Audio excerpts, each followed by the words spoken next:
I'm going to show you guys how to prepare tomatoes 2 different ways for canning, so let's get started.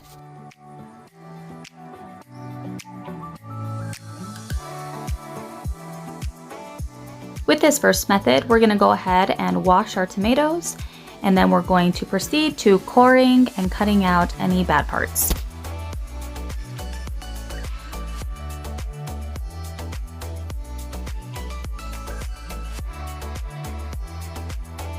We'll then go ahead and cut these into quarters and prepare them for blending.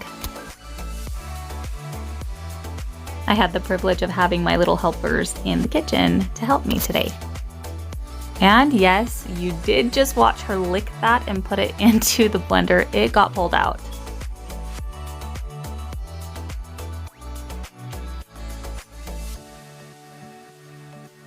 We're gonna go ahead and just blend up all of those tomatoes until it's a nice smooth juice. I went ahead and gave her that tomato she had licked as a treat. She approves. We're now going to show you the second method of preparing the tomatoes. We're gonna go ahead and put on a big stock pot of water to boil. We're gonna go ahead and put our tomatoes in now. If you put them against the side of the pot and kind of roll them in, you get the least amount of splash. These tomatoes don't need to be clean. I go ahead and put them in dirty. It won't be long until you notice that the skins will begin to split. This is what we're looking for. Once you notice it on a good majority of the tomatoes, we go ahead and remove all the tomatoes. If you were going to continue with this method, you'd go ahead and restock that pot while you go over to the sink. And I'm running some cold water over these tomatoes because they're very hot. And we're going to core them and remove the skins.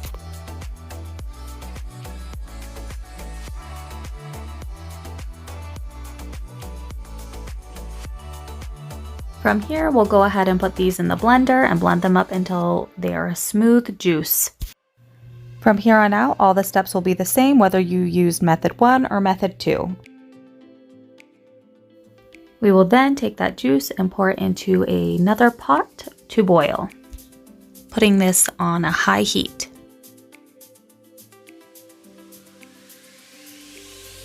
Now we're going to head over to the sink and we're going to prepare our jars for canning.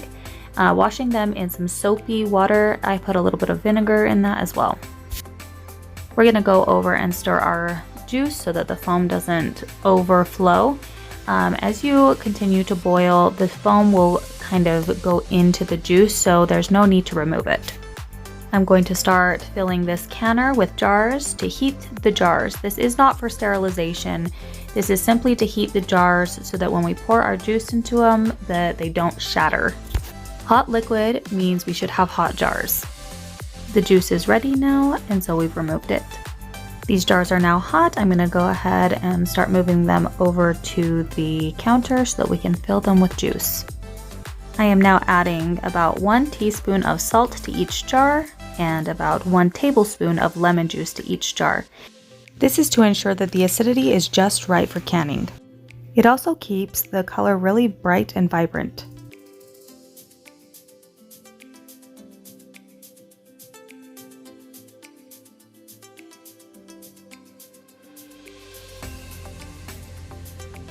Now that the jars are filled, we're going to go ahead and wipe the rims to make sure that there's no food that is going to keep it from having a proper seal. Now we're going to screw on these rings until there's a little bit of resistance. Now it's time to fill our canner. Make sure your canner is filled to a proper water level and add a splash of vinegar to reduce water spots. We've set our burner to high heat, and now you will wait until you see steam coming from the vent. Can't tell if the water's boiling, go ahead and lift it and you can see the water. We will start our time as soon as the water is boiling. Tomato juice should be processed for 20 minutes in a water bath or steam canner.